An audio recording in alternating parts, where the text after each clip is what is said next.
Para a gente fechar o nosso outubro desta quarta-feira, queria perguntar a vocês que caminhos o governo Lula tem nesse próximo ano e meio para desmontar esse sistema e criar alternativas para parar de ter juros altos e ter uma taxa condizente com as necessidades do país. Queria juntar uma pergunta que veio do Superchat também, nossa querida Suzana Botar, participante aqui do Outubro das Terças-Feiras, sempre com a Rita Coitinho e com o Genuíno. Obrigada, Suzana, bom saber da sua audiência por aí. Ela pergunta se faz sentido Galípolo, assim como Campos Neto, ficar adiando decisões do Banco Central e criando expectativas no mercado. Pedro, abrimos com você. Bom, só para responder a Suzana, né? Sempre, as perguntas da Suzana são sempre ótimas. Não é bom, né? Fazer o que o Galípolo fez essa semana, o que o Campos Neto fazia. Acho que tem uma diferença, porque o Galípolo, a última ata tinha deixado aberto, né? O Campos Neto fez uma coisa que é realmente muito grave, que é a ata dizer uma coisa e ele falar o inverso, né? Foi o que aconteceu. Mas, de maneira geral, ficar dando declarações excessivas nesses converscotes aí de internacionais, né? Essas, de instituições financeiras, etc., não é muito legal para o presidente do Banco Central. A gente vê que, por exemplo, o coisa lá do Federal Reserve, do Banco Central americano, ele não faz esse tipo de coisa. Eles são muito mais discretos. Eles falam nos autos, né? Mas não é um problema só do Banco Central no Brasil falar fora dos autos. Acho que a gente, assim, pensar, né, em um ano e meio não vai dar para revolucionar esse sistema que está em 30 anos, mas a gente pode ir aos poucos fazendo coisas, né? Eu já mencionei aqui a declaração do Galípolo de que o câmbio é importante, é uma coisa muito pequena, para quem não trabalha com isso parece pouco, mas é muito importante, e continuar nesse sentido, né, dando orientação de o que é a inflação, qual a composição da inflação, isso tem efeitos. Eu acho que hoje, agora, no resto de mandato, vai ser difícil, porque, por exemplo, alterar a meta de inflação vai colar aquele adesivo, né? Eu já consigo até imaginar o vídeo do Nicolas Ferreira com fundo preto, falando que o Lula quer corroer o seu salário, alguma coisa assim. Então, acho difícil que seja feito, por exemplo, alterar a meta agora. O governo deixou passar uma oportunidade muito clara no segundo semestre de 2023, quando teve aquela lua de mel do Haddad com o mercado, né? Ali tinha que ter feito isso, né? E não é o Banco Central que faz, é o ministro da Fazenda, o ministro do Planejamento e o presidente do Banco Central no Conselho Monetário Nacional. Tem outras medidas, né? Pode cogitar também, mas acho que, de novo, vai ter esse problema político de estar muito perto da eleição, né? De como a Juliane falou, acho que são factíveis de se fazer, adotar uma medida de núcleo de inflação, já adotou a meta de inflação corrente, né, que não é no calendário, que é uma boa medida. Acho que poder pensar também em outras situações para fazer, e também o governo pode colaborar, facilitando a vida do Banco Central, tentando organizar intervenções que façam sentido na economia para não precisar marretar com juros, né? Então, assim, a gente tem uma alta de preços de alimentos, né? A gente tem um imposto temporário de exportações de certas commodities para tentar manter o suprimento no mercado nacional, que foi uma coisa que não foi feita, né? Mas que, enfim, que é bloqueada pelos interesses do agronegócio. A gente pode ir pensando coisas assim que são possíveis de serem consideradas e vão aos poucos dando ao sistema de preços no sistema monetário brasileiro uma característica mais complexa que reflete a realidade complexa de uma moeda de país emergente, né, que não tem plena soberania monetária. Aos poucos a gente vai para essa direção, né. Eu vou só pedir para o pessoal aqui licença, eu vou ter que sair de onde eu estou aqui, eu tenho que sair agora, eu não vou poder escutar a resposta da Juliane e da Bianca. Então, tchau para vocês, pessoal. Perfeito, Pedro. Obrigada mais uma vez pela sua participação aqui em outubro. Eu só queria fazer um apontamento, que eu não sei se na pergunta da Suzana eu falei adiando ou adiantando. Acho que eu falei adiantando, porque daí depois ela mandou um adiantando, certo? Então eu me corrijo aqui que ela vou ficar adiantando decisões do Banco Central. Então, Suzana, só fazendo aí esse breve detalhe. Bianca?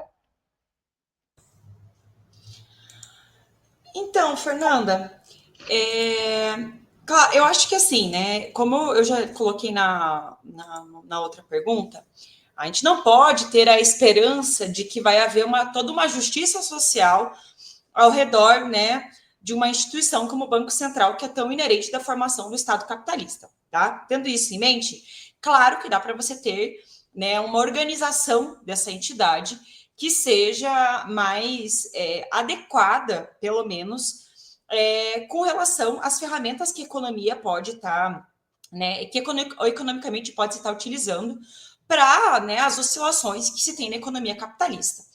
Bom, veja, eu acho que principalmente na questão de preços de alimentos, a gente até já falou disso aqui em outros programas outubro e tal, da questão da Conab, né, e dos estoques reguladores. Então, eu acho que quando a gente quer falar de fato em controlar preço, preço de alimento, preço do café, preço do ovo, preço do arroz, isso passa pela Conab, isso passa por uma Conab fortalecida, isso passa por bons estoques reguladores, né? Acho que aqui a gente tem um primeiro ponto, falando da questão da inflação de preços, né? Nem cheguei ainda no Banco Central. E eu acho que quando está se tratando de Banco Central, a gente tem talvez uma maior organização no sentido de não ser tão dividido a forma como as políticas fiscal, monetária e cambial são articuladas, né? A gente precisa, um governo, eu acho que o governo, para ele ser forte economicamente, ele precisa conseguir integrar todos esses instrumentos de intervenção econômica para tentar, né, manter o plano emprego, e aqui um plano emprego de empregos de qualidade, porque, diga-se de passagem, que eu acho que uma das grandes questões que está acontecendo no governo atualmente é que, por mais que tenha aumentado o nível de emprego, são empregos ruins, são empregos sem direitos, são empregos de baixa remuneração, né? Então, isso não é bom para a economia, isso não é bom para as pessoas, né? Então, temos essa questão. Além de tentar manter também um nível de renda, né? Como eu já coloquei aqui, aí a gente tem que a média salarial no Brasil é de R$ 1.848, o que é bastante baixo, e sem contar que a gente tem, né, que o rendimento mensal do 1% mais rico é 40 vezes maior do que os 40% mais pobres. Então, essas três políticas, elas têm que estar integradas para manter um plano de emprego e para manter um nível de renda adequado, né? Além disso, né, o Banco Central ele pode ser utilizado para promover um sistema de crédito mais justo, onde o spread bancário, né, a diferença entre a taxa de juros do que você toma emprestado e do que você paga quando você pega um empréstimo, não seja tão grande, né? Então, veja, são medidas com as quais o Banco Central ele pode estar sendo coordenado, né? Utilizar esses vários instrumentos para combater a inflação, que são de múltiplas causas, como eu falei do caso da Conab mesmo, né? Promover essa política monetária mais transparente e democrática. Então, talvez, né, como a gente falou bastante aqui hoje do regime de metas de inflação, né, abandonar isso, utilizar um outro sistema, né, não se basear tanto no que é colocado, né, pelas instituições financeiras, por esses relatórios aí, que tem tudo muito obscuro, né? E eu acho que também tem um último elemento aqui que eu gostaria de colocar, é até mesmo da questão da presidência do Banco Central. Tem até uns colegas, mas eu acho que até já citei isso aqui, aqui da UFPR, que eles fazem um estudo da porta giratória, que eles chamam, né? Do Banco Central, de como vários presidentes do Banco Central saem do Banco Central em poucos meses já estão trabalhando em instituições financeiras, o que, sinceramente, é bastante, né, assim, no mínimo, indecoroso, né? Você ter uma pessoa que está, num momento, dirigindo, dele poucos meses, está lá coordenando essas mesmas instituições, né? Então, acho que até um controle sobre isso também é algo importante para deixar o Banco Central como um instrumento talvez mais certeiro aí para a política monetária. Perfeito, Bianca. Ju, fechamos hoje com você.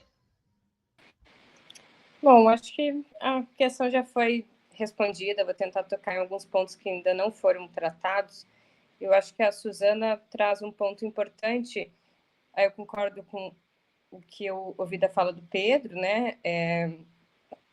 Virou um pouco uma prática falar por fora dos autos, e isso tem uma interferência no mercado, tem gente que ganha efetivamente dinheiro com as antecipações que o Banco Central faz ali de forma informal. Agora, tem outras antecipações, ou vamos dizer, outras formas de criar e ancorar expectativas que são importantes que o BC faça, e que aí eu acho que ele não faz, né? Então, eu acho que ele deveria, sim, em alguma medida, atuar por fora apenas das atas, inclusive utilizando a imprensa, para, por exemplo, reancorar expectativas de inflação desancoradas. Para, por exemplo, dizer o Banco Central não vai tolerar ataque especulativo contra o real. Uma fala de um presidente do Banco Central dizendo que vai haver intervenção no mercado de câmbio, ou que o Banco Central vai utilizar as reservas cambiais para segurar o valor do real, inibe uma quantidade imensa de especuladores que buscam ganhar dinheiro na entrada e na saída de capitais do país. Então, o Banco Central demonstrar firmeza, né, compromisso com a estabilidade de preços, demonstrar que existe um plano para isso, né, ancorar essas expectativas eventualmente desancoradas, é um elemento importante, principalmente mostrar uma postura mais combativa, né, no sentido da menor leniência com o que foi um problema grave, né, recentemente, que foi um ataque especulativo que sofreu o real. Sobre o que fazer, né, pensando que faltam 2 anos para a eleição, eu acho que o que poderia, pelo rito legal, ser feito é a mudança na meta de inflação. O Pedro, inclusive, sinalizou que isso seria, né, pano para manga para a direita fazer campanhas de desgaste ao governo. Aí eu fico pensando como a gente está sendo chantageado pelas nossas incapacidades também comunicativas e argumentativas nas redes sociais. A gente está sendo chantageado a operar uma política pelo medo da reação ou de como a extrema-direita vai capitanear esse tipo de ação. Acho que o medo é real, mas apenas digo que é sintomático, né, que a gente pense assim. E acho que a gente precisa, né, se não operar diretamente sobre a taxa básica de juros, criar formas de debelar a inflação. E essas, sim, são muito mais potencializadoras de uma queda ou de uma ascensão de popularidade do governo. A Bianca falou alguns deles, né, principalmente nos estoques, né, mas infelizmente só de alimentos que não são perecíveis, não tem uma capacidade, né, de regular o preço total dos alimentos. Algum tipo de imposto sobre exportação para, inclusive, subsidiar a cesta básica, né, intermediações, né, entre CEAGESP, que possam fazer o encontro entre produtores e consumidores, reduzindo o custo do atravessador e do intermediário. Tem várias possibilidades, obviamente a reforma agrária, assistência técnica, bioinsumos, que o governo poderia lançar mão, mas, enfim, elas também não são de curto prazo, né? Mas elas pavimentam um caminho de mais longo prazo para que a gente tenha inflação baixa por aumento da capacidade de oferta e não por, né, qualquer tipo de tentativa de usar a taxa básica de juros para debelar a inflação, que são, sobretudo, de preços administrados